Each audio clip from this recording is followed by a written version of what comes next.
Welcome to another video, the One Good Road here. Today I'll be showing you this new power station that I got from Fossibot. I bought this with my own money.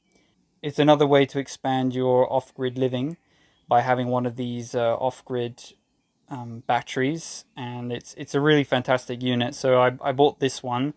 This one is a 512 watt hour solar generator from Fossibot, and I'll go through some of the pros and cons which I've had with owning the unit just for a few days. I've not had it for very long. I'll walk through some of the specifications on the box. So if we have a look at the box, I'll read through some of these specifications.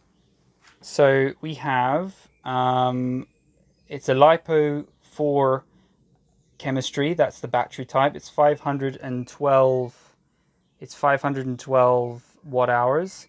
It's got an 800 watt inverter. It's got a DC output of 10 amps. I mean, you can pretty much read all that. 6.5 kilograms. It shows the charging temperature up in the maximum ratings, and then you've got the AC charging, and then you've got the input, which is an XT60. I thought it was a 30, but it's actually a 60, and it shows you the volts, the maximum voltage, the maximum wattage, and then we go down, it shows you the charge time, and so far it's been pretty accurate on all of the specifications here. And it's got a 100 watt PD charging USB-C, which I find quite handy. It's not got an input on that, but you can still use that. So yeah, what we're going to do is just run you through a couple of tests. It's going to be kind of a mini review. I can't give a full one just yet on this Fossibot. What is it called? The Fossibot F800. That's the name, I believe. That's the name. The Fossibot F800 for maximum speed. Not at all. Yeah, that's what the box looks like. Actually came really well packaged. So yeah, I'm gonna plug it into my solar panels, and we'll run a couple of items, and I'll also tell you some little quirks that I found with it and some pros. So for those of you who are interested, we've got some specification on the back of the device as well. It's pretty much the same specification that we read on the box, but it just allows you to read what it's capable of, and so far it's been pretty accurate and honest from its capacity. So what we'll do is we'll plug it into the solar panels and we'll try and run something. I have got these cables coming over here, and those are connected to some panels on my roof. I've got two 100 watt panels connected together in parallel, and then this is the XT60 plug that comes with the unit. Bearing in mind it's pretty short, that's pretty much it, the whole length of the cable. So I had to order these on AliExpress. These were $11, and they're 3 meters long, and they're longer. So that's something you have to keep in mind. So it's as simple as, it's a plug and play system. And then we just take the XT60 plug it in the back, and the unit will begin to charge. There we go. I had to turn it on. Now the reason I had to turn it on is actually because the battery, if we come close to this, I wonder if you can actually read the screen. That's the main thing. Oh, but that's better. Yeah, that's a better angle. So we've got 65 watts coming in, but the battery's on full. So if I plug in my toaster, if you go back to the same angle spot with the toaster, right, and then what we're going to do is on this side of the unit, there's another plug, and this is the 800. It says the maximum is 800 watts, but some people have gotten up to 900 watts on it. It's not recommended to do that. Oh, that's clean. So we plug that, maybe the other way around, it's probably better. We plug that in, if you can see what I'm doing. Right, then we turn it on. And I'm going to bring it back around, which is not so good to do this like this. There we go. Now what we're going to do is simply turn the toaster on, and we're going to see that that's going to go up quite a bit. I've got it on the maximum setting. I did this test before. Yeah, and it kind of settles around 835 watts, roughly. I've got some other appliances I'd like to try on the video. So this, I'll kind of skip through the details because this takes about 2.5 minutes to actually toast bread, and it can run, this little battery can run that, which is pretty neat actually. And we're going to see that more watts is now going to be coming in because you've got pass-through technology. So whatever is coming into the battery can flow through, go through the inverter and then come through to the toaster. Now this is a good time, while that's running, we can talk about the other stuff. So you've got a LED light, which I don't know if it's going to mess everything up if I turn that on.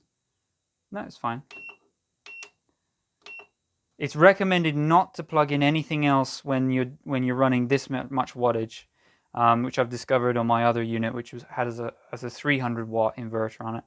You've got a set of USBs here. You've got USB-As, and then you've got 2 or 3 USB-Cs, 100 watt and 20 watt ones. The downside with this 100 watt one is you cannot charge into it, which is a bit of a shame. I would have liked to have that functionality, but it's not available on this one. But on the other side, you've got a DC plug for your car, and it's a nice snug fit. I charge my other battery with that one.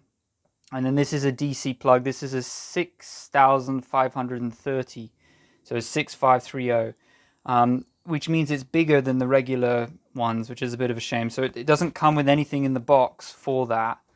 And we're getting about 100 watts, 95 watts coming in, still running the toaster.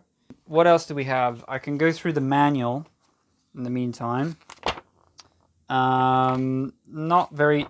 You can download the PDF for this if you're interested. I could probably tell you that from my research, I've found that other people have bought this unit, and I'm basically the only one right now talking about it in English. There was a guy, a Polish guy, I believe he was Polish, I'm just kind of assuming, and in his video, he explained that this unit, the chemistry inside, the watt hours, if you run the AC inverter here, you're going to get probably about oh, there it is, it's done. So you're probably going to get around 474 watt hours of the full battery's capacity because it's got to go through an inverter. Maybe if you run through the DCs, you can get more, but their efficiency is really high. I think it must be something like, what, 85 or 90% or something like that. It's a really good battery, that's what I'm trying to say. Other models are much lower than that on their real rated capacity. Now, if you run through the USBs, you'd probably get a very long runtime. You could run for ages on that one. So now what we can do, that's really hot, is we can turn that off for a minute, let it cool down. I'm going to unplug the back here. Now I've got 106 watts coming in because I've used 8% of the battery. You could do the math there if you want. So yeah, the guy ran this unit for an hour and a half until it was completely flat. So it's pretty close to the 500 watt hours, which is really great to see that. Here's just some more specifications. You can pause to read some of that if you want. Again, it's available on PDF if you wanted from their website. You can download these things. There's another strange thing with this unit. We've got another larger battery next door, which is a 2000 watt hour. If you leave these plugged in overnight and for the rest of the day, what happens is that this unit will make a bit of a beeping sound. It's normal. I've asked the guys from these brands, like, why does it make a beeping noise? Apparently it's something to do with the fuse, and it's a safety feature. That's what they told me. I'm not entirely sure. They can't give me specifics on it. If you do know, leave it in the comments below.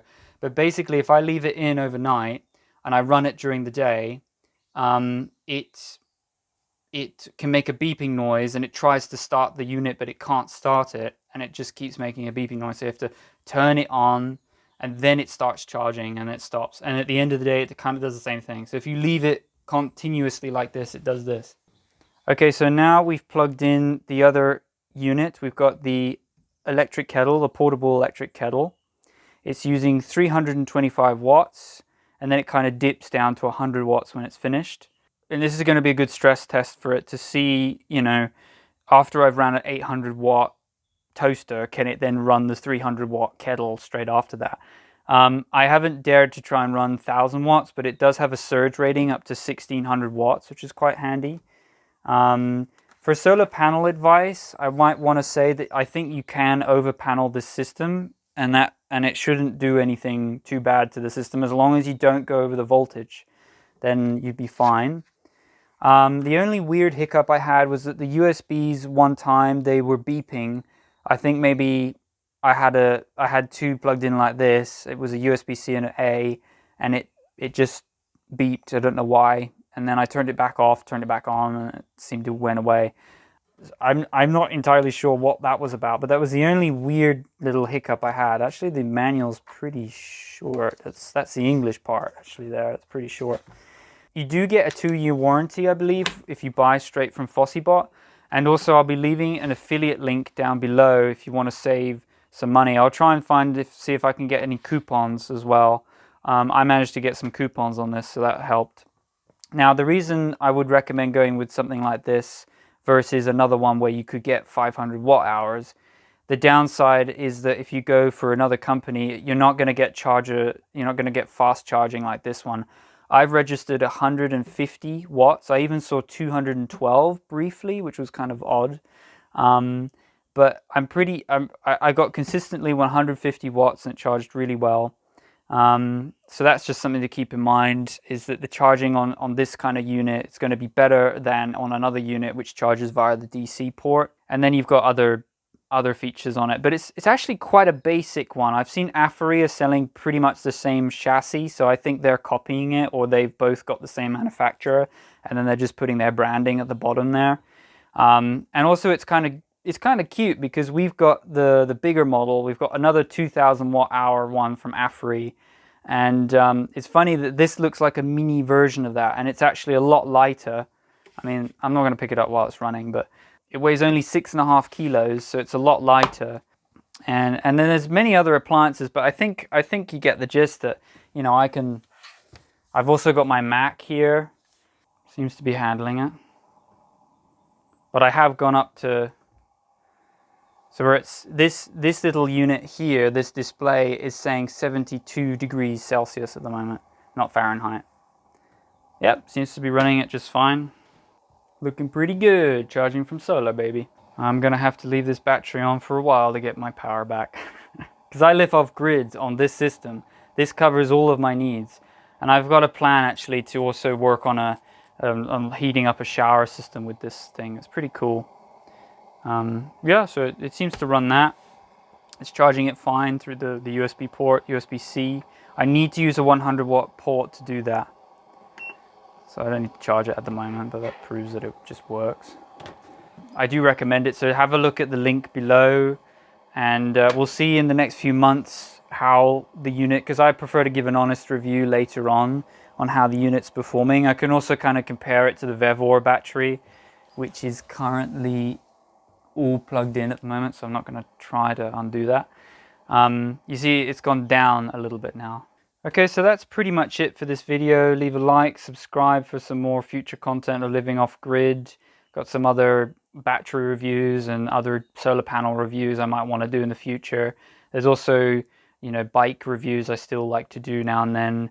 And we're pretty much almost at boiling point here, so the unit will switch itself off eventually, any minute, happening sometime in the near future. I'm now stalling at this point.